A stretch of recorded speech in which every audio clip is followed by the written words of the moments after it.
Marcus Jr.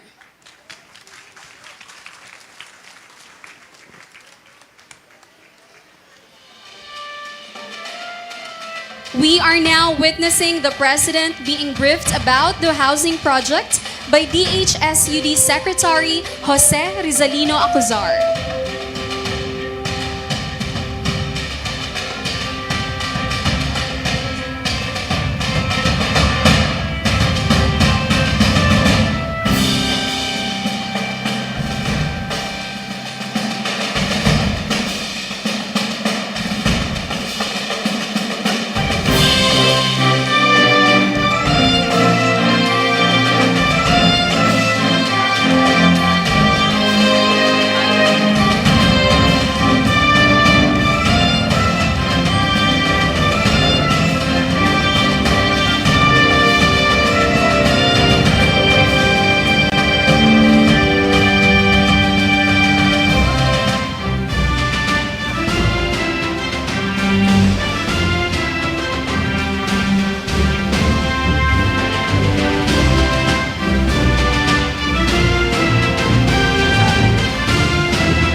The President is now checking out the mock-up unit of the housing project.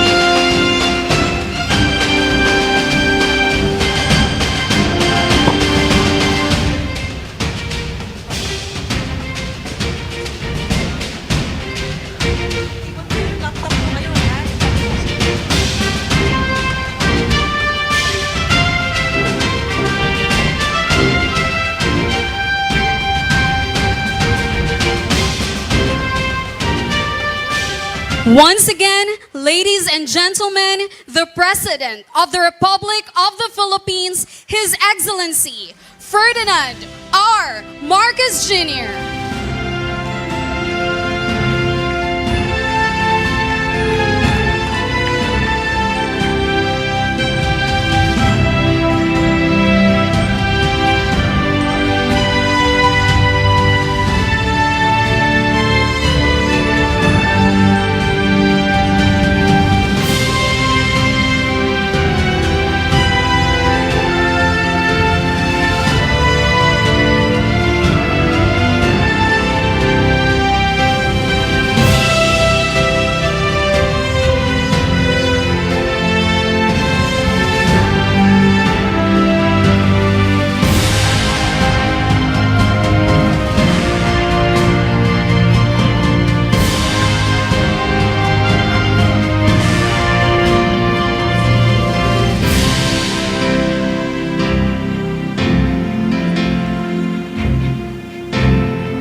Good morning and welcome to the groundbreaking for Naga City's Pambansang Pabahay para sa Pilipino Housing Project. The President shall be assisted by the DHSUD Secretary Jose Rizalino Acuzar, Governor Vincenzo Renato Luigi Reyes Villafuerte, Mayor Nelson S. Legacion, and Vice Mayor Cecilia De Asis. We are now witnessing the turnover of the newspaper and the blueprint, which shall be placed inside our time capsule.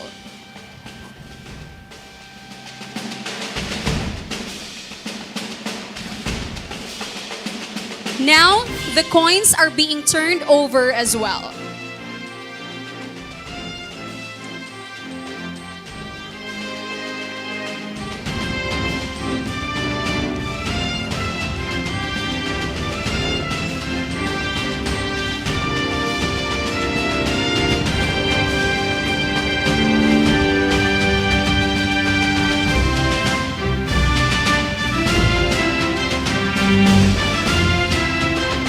We are now sealing and closing the time capsule.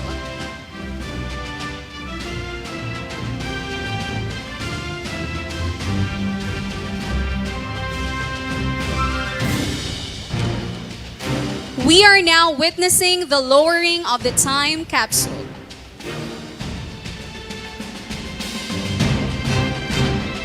Let's give it a big round of applause, everybody.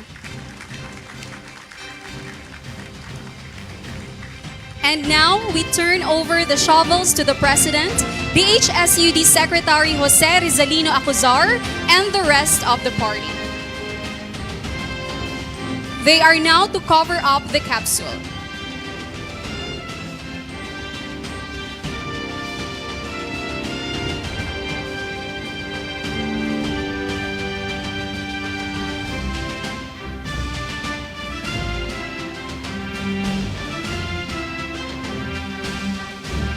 Let's give them a round of applause. May we now request the President and the party to kindly remove their hard hats and return the shovel. Thank you, Mr. President. At this point, may we now request the President and the rest of the party to proceed on stage for the program proper.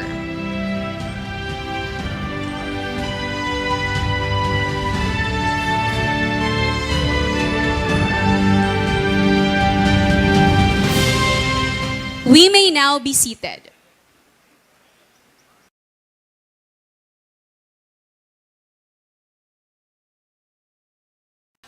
To formally begin our program, may we call on Naga City Mayor Nelson S. Legacion to deliver his welcome remarks.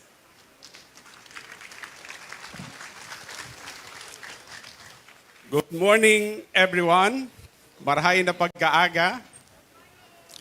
Today, we are making yet another turning point in the lives of many Nagueños as we share in this history that our national government is making through the Department of Human Settlements and Urban Development with the launch in this city of Naga of the Pambansang Pabahay para sa Pilipino Housing Program. The President of the Republic of the Philippines, His Excellency Ferdinand R. Marcos Jr., DSOD Secretary Jose Rizalino Acusar, the local Chief Executive of the Province of Camarines, Governor Luigi Villafuerte. And of course, the presiding officer of the Sangguniang Panglungsod, my partner in the running of the affairs of the city government of Naga, Vice Mayor Nene Diasis, national and local officials here with us today, guests, Nagueños, Diyos marhay na pagkaaga po liwat sa Satuya Gabos. Welcome sa Naga City an maugmang lugar. Ang amin pong ibayong pagpapasalamat sa ating pamahalaan sa proyektong ito, kung saan kasama na ngayon ang ating lungsod ng Naga, ang mga Nagueño, sa milyon-milyon pang mga pamilyang Pilipino na mabibinipisyuhan itong murang pabahay. Our praises also as to the swift launch and implementation of this project with barely a number of months since assumption to office of the new administration. This is one of the laudable projects yet of our national government, as this aims to resolve one of the biggest needs in our country, our housing problem, which records a huge number of backlogs. Well, of course, these housing settlements are just the start, as we will be employing mixed-use developments in our identified target sites, one of which is our newly established growth area, the Balatas New Development Area, where we are now.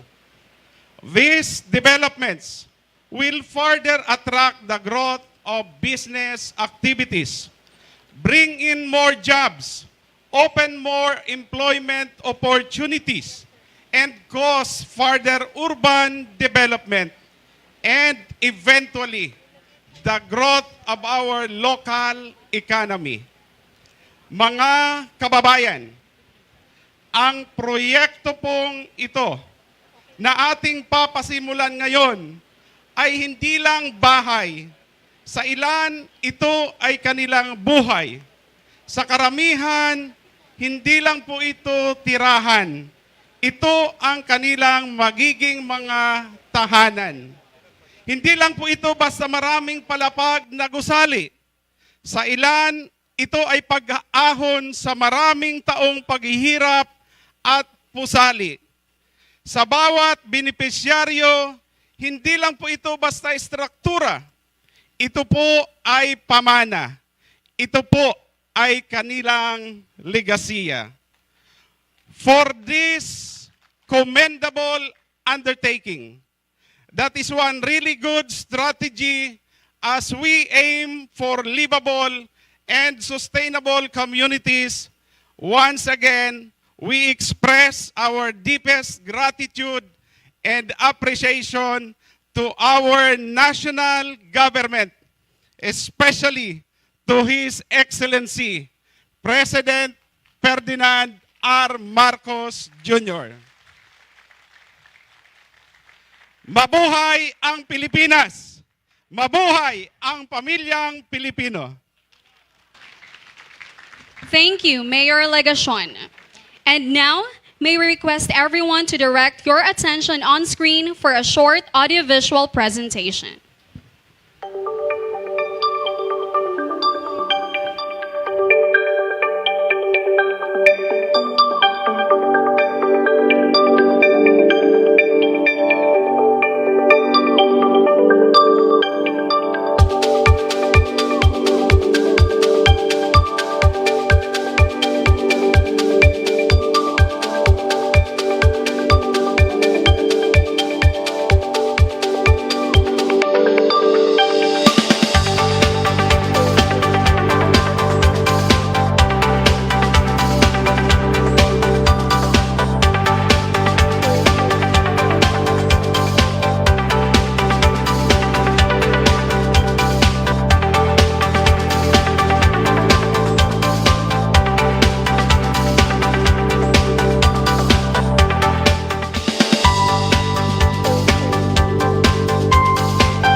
Thank you.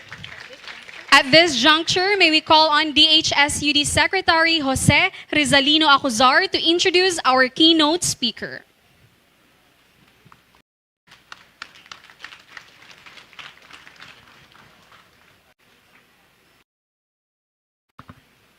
Ladies and gentlemen, the President of the Republic of the Philippines, His Excellency Ferdinand R. Marcos Jr.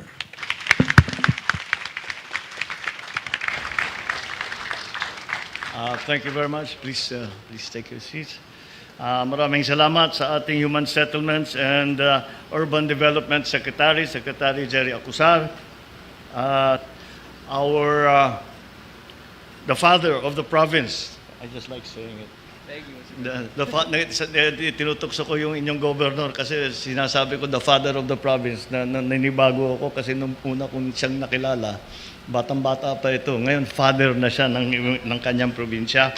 Our good governor, Governor Luis Raymond Villafuerte, the Camarines Sur 5th District Representative, Migs Villafuerte, around. The members of the cabinet who are here with us today, Naga Mayor Nelson Legacion, and then ang ating mga sanggunihan ng panlunsod na miyembro na pinamumunuhan ng ating Vice Mayor, Naga Vice Mayor Cecilia de Asis, ang mga benepisyaryo ng Naga City sa Pambansang Pabahay para sa Pilipino Housing Project, and my fellow workers in government, other distinguished guests, ladies and gentlemen, marhay na hapon sa Indugabos.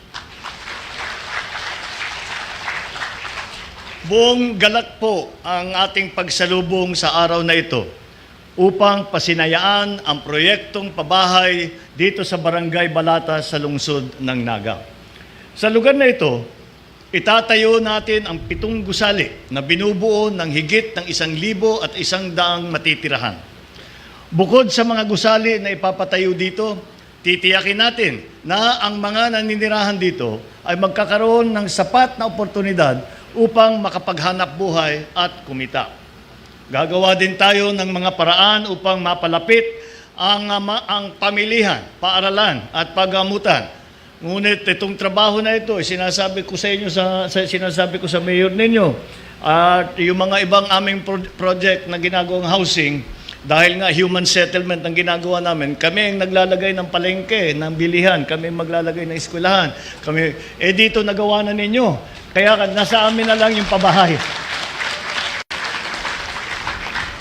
Kaya pagka ganyan ay maganda ang pagbuo ng tinatawag na human settlement ay magiging masigla at produktibo ang ating sisimulang pamayanan.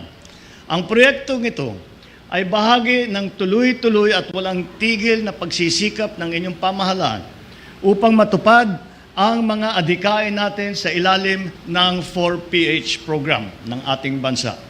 Sa katunayan, nalagdaan na ng Department of Human Settlements and Urban Development ang 83 Memorandum of Understanding at 4 na Memorandum of Agreement sa pagitan ng mga lokal na pamahalaan sa iba't ibang bahagi ng bansa. Napakahalaga itong ganitong klaseng kasunduan sapagkat mas unti-unti na ating mabibigyang katugunan ang matagal na nating hangarin na magkaroon ng maayos at ligtas na tirahan para sa ating mga mamamayan. Bukod dito, patuloy rin nagsasaliksik ang ating pamahalaan kung paano pa natin mapapalawak ang mga programa para sa tiyak na pabahay. Pinag-aaralan din natin kung paano natin mapupondohan ng sapat ang mga proyektong kagaya nito. Tinitignan pa natin ang posibilidad na paggamit ng mga bakanting lupa ng Estado upang palawigin ang programang Pabahay alinsunod sa mga batas at alituntunin ng ating bansa. Kaya naman, muling tinatawagan ko ang DHSUD na tuparin ang kanilang mandato sa pamamagitan ng paglikha ng mga estratehiya at pulisiya na magpapatatag ng maayos, mura, matibay na pabahay para sa mga Pilipino. Bagaman maganda ang ating simula sa pagsulong ng adhikain ito, hinihikayat ko pa rin lahat kayo na lalo pang magsikap upang tuluyan na natin matugunan ang kakulangan ng pabahay dito sa ating bansa.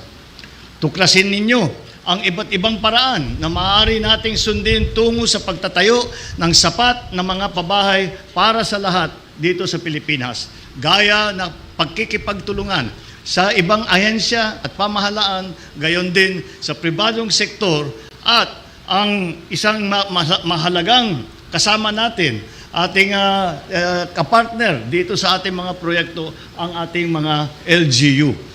Bukod sa DSUD, pinaalalahan ko rin ang mga leader na lokal na pamahalaan, mga leader ng lokal na pamahalaan na makiisa sa ating mga pambansang programa hinggil sa pabahay. Tiyak, magiging matagumpay tayo sa pamamagitan ng inyong suporta, partikular sa paglalaan ng mga lupang pagtatayuan ng pabahay at maging sa paglalaan ng pondo.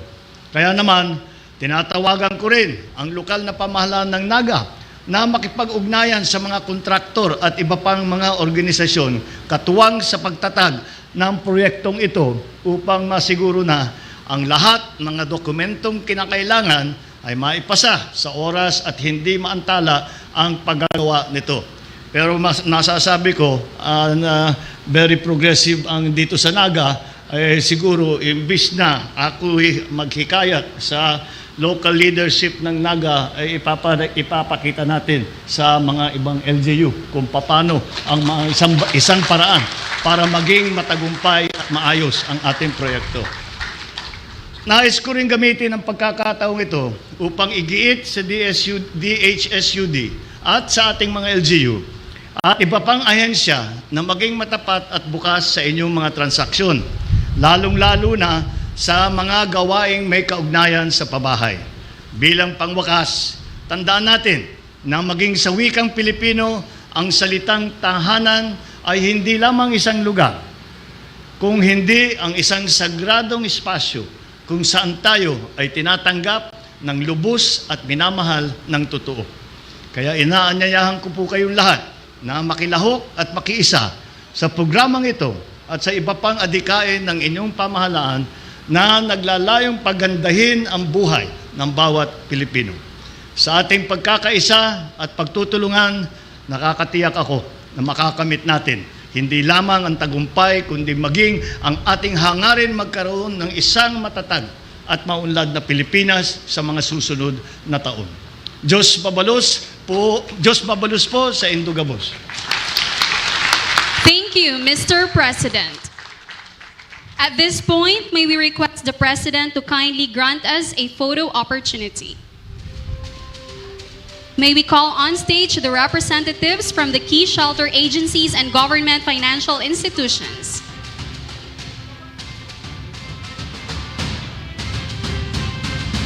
Naga City local officials, please prepare.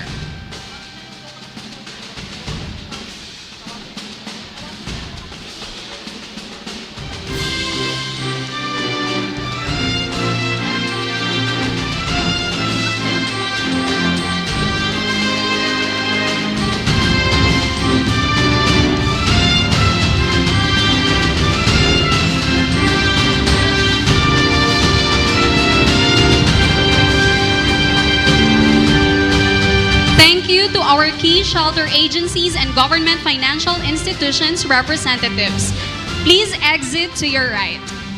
To our first set of local officials, please proceed on stage. Second set of local officials, please prepare.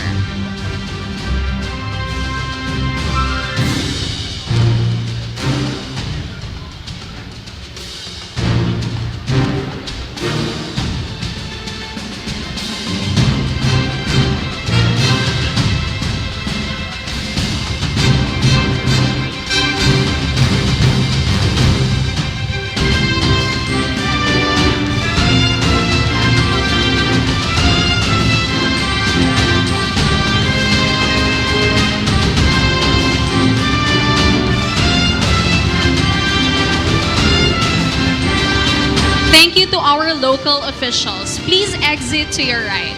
Now may we call the second set of local officials. Please proceed on stage. Beneficiaries, please prepare.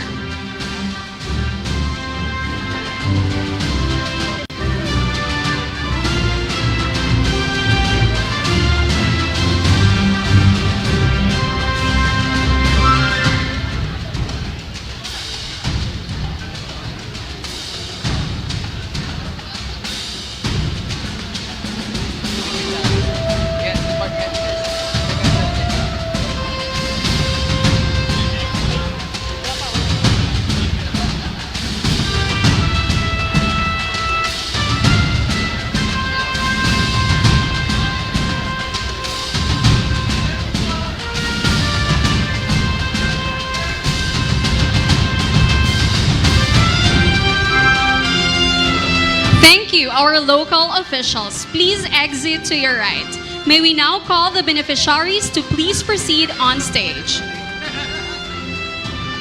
DHSUD officials, please prepare.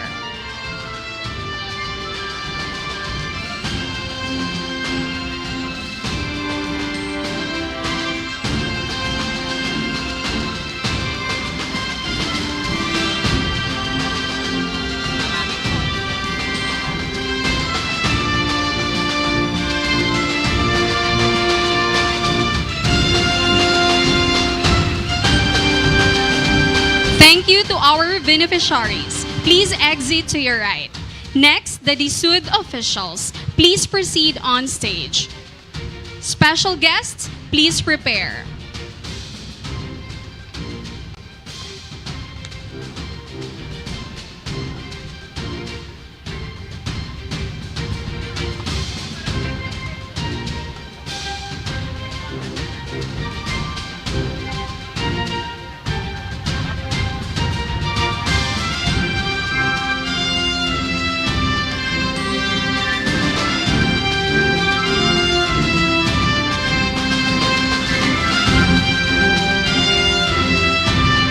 Thank you to our DSUD officials.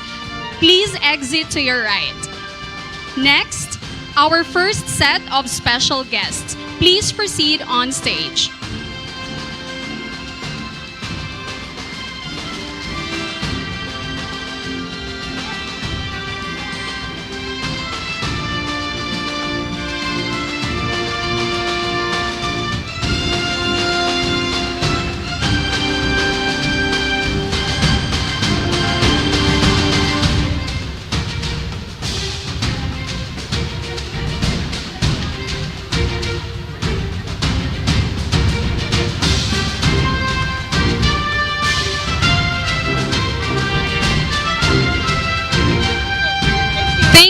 our first set of special guests. Please exit to your right.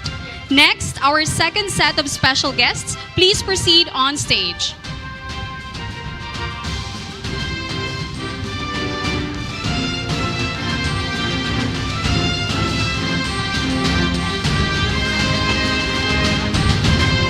Punong Barangays of Naga, please prepare.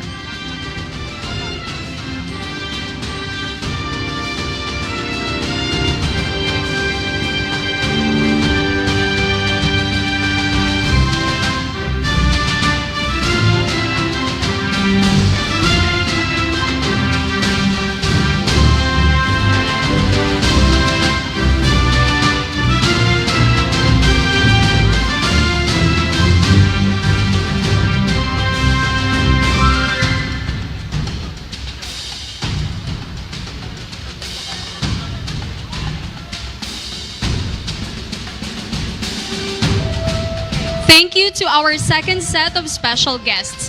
Please exit to your right. First set of barangay officials, please proceed on stage.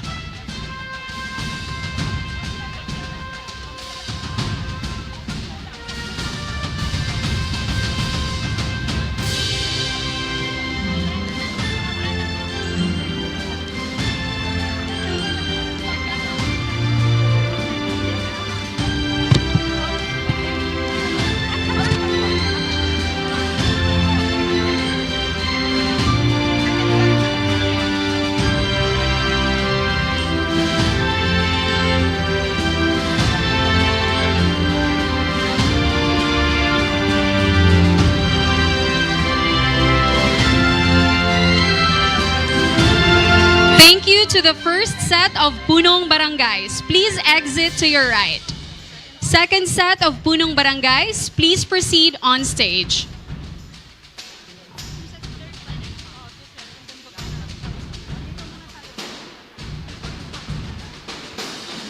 Barangay, second. Mga kagawad.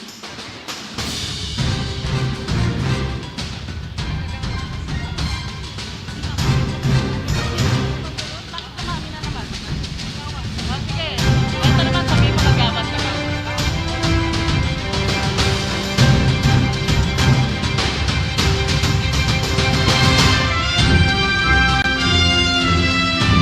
Thank you to the second set of Punong Barangays. Please exit to your right. Barangay Kagawads of Naga, please proceed on stage.